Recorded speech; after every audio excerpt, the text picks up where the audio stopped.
Makin penasaran kan, Insira tuh luar biasa. Tapi yang paling penting pasti teman-teman di Dik Doang Official pengen tahu harganya berapa.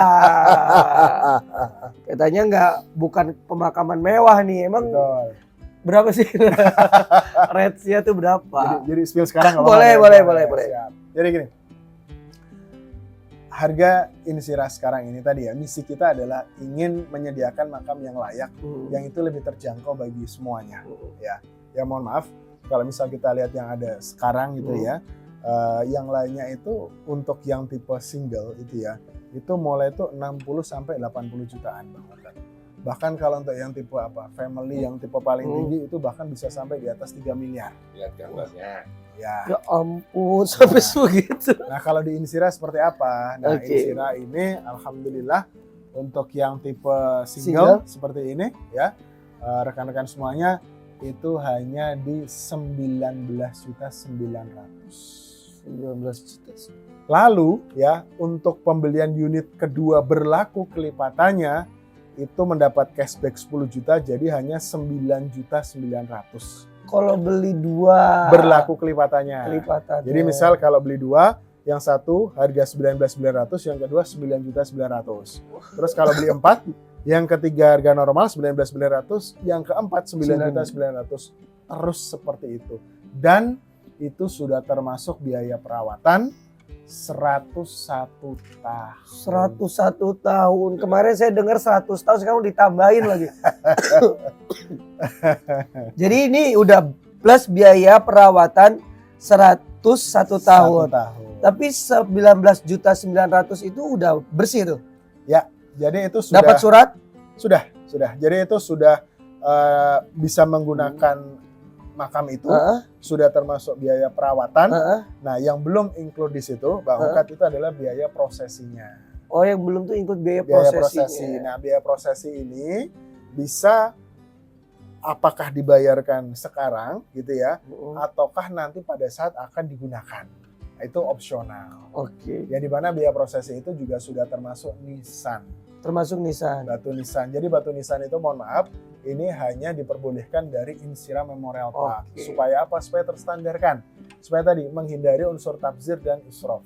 Dan ada nilai estetika juga di situ. Betul sekali. Bah, tapi gini ya Mbak Gua. Ternyata memang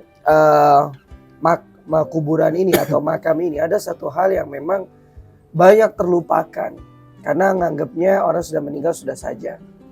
Tapi nyatanya, saya kata guru saya nih Mbah, orang yang di dalam barzah itu ibarat seperti orang tenggelam yang selalu meminta pertolongan. Artinya ya mendoakan dan sebagainya, berziarah.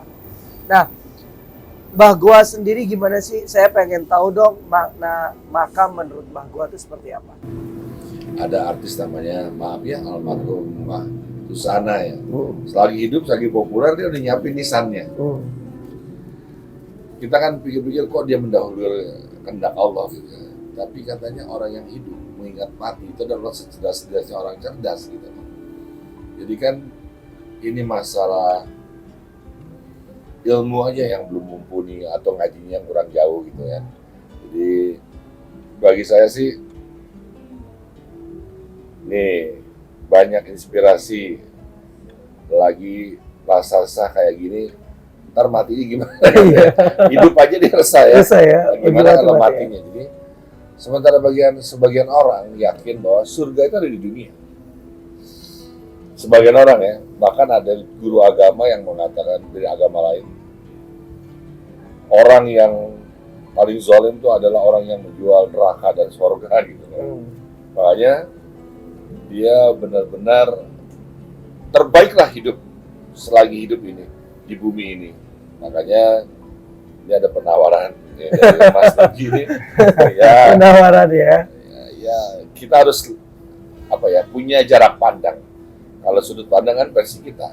Kalau jarak pandang kita nggak keras kepala gitu menerima yang dari orang. Kalau kita pikir mahal ya, ternyata kalau bilang murah, Allah juga kasih kemurahannya gitu. Sayyidina Umar bin Khattab itu terkenal orang yang paling tegas, orang yang paling serem lah ya, yang paling galak ya. Tapi nyatanya beliau tuh dikenal sebagai seorang yang paling mellow. yang gampang nangis kan setelah sholat 5 waktu. Setiap sholat tuh beliau selalu nangis. Karena apa? Karena dia punya cincin. Cincin itu bertuliskan, cukupkah mati menjadi pengingatmu. Artinya ya bicara bisnis ini nggak hanya sekadar duniawi gitu, mengingat kita tentang kematian. Mungkin bukan saya juga, mungkin juga termasuk yang paling membantu menurut saya sih terlihatnya nih, Mbah gua izin ya, Mas Nugi itu sendiri mempersiapkan rumah masa depan. Terus bagaimana dengan rumah masa depannya Mas Nugi itu sendiri? Gimana Mas Nugi menjalani bisnis lu gimana sih lika-liku? Gimana? Filosofinya, kalau kita ngomong filosofi atau apa ya, roh di Insira ini ya, Bang Ukat ya sama Mbah gua ya, itu sesuai dengan tagline-nya Bang Ukat, yaitu apa? Akhir yang baik. Itu bukan hanya sekedar tagline, sekedar hanya untuk produk, enggak. Itu filosofinya menurutku sih dalam banget Bang Ukat sama Mbah gua ya. Jadi gini deh, kan sebenarnya kebaikan seseorang, kualitas seseorang gitu ya, atau bahkan amalan seseorang, amalan kita ini kan ya dinilai di akhirnya kan Bang Ukat. Justru itu kalau pada saat Ramadan ini kan yang paling utama itu kan ya di sepertiga yang terakhir itu kan ya. Di situ ada malam Lailatul Qadar dan seterusnya. Sama sebenarnya Insira ini ingin kita semuanya itu menyiapkan akhir yang baik. Nah ini mungkin bedanya juga, mohon maaf, dengan ya memorial-memorial yang lainnya ya. Jadi kalau yang lainnya mungkin ya melayani dengan baik pada saat kedukaan itu sudah ada, ya nyaman pada saat berziarah. Kalau di Insira sebenarnya kita juga ingin yuk bagaimana kita bersama-sama menyiapkan akhir yang baik ini. Simpelnya apa sih? Simpelnya kita menyiapkan suatu apa ya, mungkin bisa dikatakan komunitas kebaikan atau apapun itu, baik itu oleh para customer Insira maupun yang lainnya, untuk kita bersama-sama untuk menyiapkan akhir yang baik itu Bang Ukat. Dan ini sebenarnya sesuatu hal yang enggak rumit atau kompleks itu enggak gitu loh. Tapi mulai kita dari sesuatu hal yang sederhana, perbaikan diri kita sendiri. Contoh maaf Bang Ukat, mohon maaf. Misal nih, kita ngerasa bahwa aduh, sholatku kayaknya kok belum benar ya Bang gitu ya. Oh, itu kan dulu ya. Tapi sekarang dan seterusnya aku ingin memperbaiki sholatku. Nah, ini contoh untuk kita bisa menyiapkan akhir yang baik. Atau mungkin ada diri kita yang itu masih ada kebiasaan-kebiasaan yang nggak baik gitu kan ya. Ya udah, kita perbaiki diri sama-sama untuk menyiapkan akhir yang baik. Jadi esensi terdalamnya itu Bang Ukat. Jadi kalau namanya perusahaan biasanya kan ada namanya core value atau corporate value. Nah, corporate value dari Insira ini yang poin nomor satunya itu adalah afterlife oriented, yaitu orientasinya akhirat. Ya, jadi bukan karena kita sekedar hanya memasarkan makan, enggak. Tapi bagaimana esensinya adalah apa yang kita lakukan ini bisa bernilai di akhirat kelak. Ya, jadi kalau saya nyampaikan ke teman-teman di tim Insira ini, tenang, kalian tidak akan diminta untuk melakukan kemaksiatan. Justru malah kita bersama-sama untuk bisa menjaga ketaatan. Contoh Bang Ukat, maaf ya, ini contoh kecil aja dan ini sebenarnya simpel kok. Kita semua bisa melakukan. Di tim Insira itu Bang Ukat, jam 7.30 sama jam 9 malam, kita ada reminder untuk report ibadah kita. Gitu. Timnya dibangun menuju akhir yang baik tadi. Betul. Jadi jangan sampai itu hanya sekedar slogan bisnis, tapi ternyata ruh itu tidak dimunculkan di perusahaan itu sendiri. Itu Bang. Jadi gini, Mas Nugi, kayaknya ada persamaan nih antara rumah goa dengan Insira. Apa sama-samanya? Apa ini? Sama-sama go to Allah. Masya Allah. Ada dalam ini. Ya. Karena rumah gue juga nggak hanya sekedar kafe, tapi mengingatkan kita tentang akhirat juga. Kita punya majelis namanya kiamat. Nah, sebelum ke kiamat, kajian malam Jumat. Masya Allah. Nah, sebelum ke kiamat, ya dimakamin dulu di Insira. Gitu. Kayaknya jodohnya di situ ya. Oke. Jadi memang ini orientasinya nggak hanya sekedar bisnis tentang money oriented atau profit oriented, tapi memang mengingatkan kita kepada bagaimana kita juga ingat tentang akhirat, hari akhir di situ. Ya. Nah, sekarang gini, Mas Nugi. Jadi saya pengen dapat satu cerita atau satu pengalaman lah yang dapatkan sama Mas Nugi setelah menjalani bisnis tentang yang orientasinya nggak hanya sekedar bisnis tapi ke akhirat.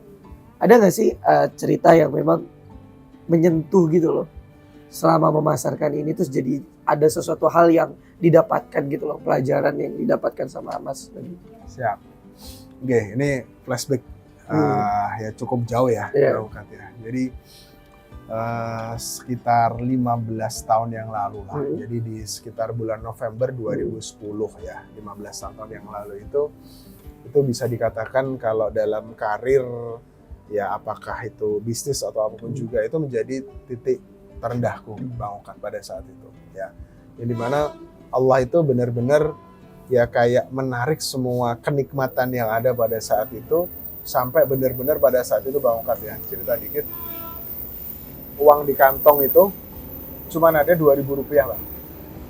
Yang itu cuma bisa untuk makan ya apa ya 15 tahun yang lalu 2.000 rupiah masih bisa lah untuk beli makanan apalah gitu kan ya. Yang besok mau makan apapun itu nggak tahu aku kan. Gitu kan ya. Yang sampai pada saat itu tuh numpang di rumah teman. Saking nggak bisa ngekos pun nggak bisa gitu ya. Dan itu di perantauan pada saat itu. Aku cerita dikit, itu kondisinya di Kalimantan Timur ya.